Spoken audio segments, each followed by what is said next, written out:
بهتر ji 340hezar kesan ku di nav wan de bêhtir ji 1000 sivîlan ji destpêka şer li Sûriyê hatine kuştin. Ew jî di demeke bêhtir ji 6 salan. Ew jî li gor hejmarkirineke rewangeha Sûriyê ya mafê mirovan ku di îniya borî de hatibû belavkirin.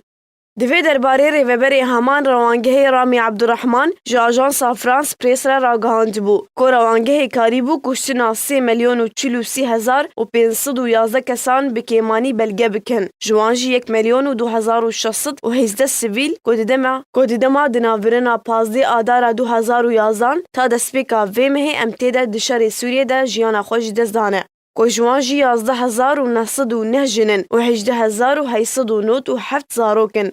Li gor hejmarkirina rewangeha Sûriyê ya mafê mirovan ya di heyva şeşan de ji vê salê hatibû belavkirin ku bêhtir ji 330hezar kesan ji wan jî 9 sivîl jiyana xwe di vê salê de ji dest dane.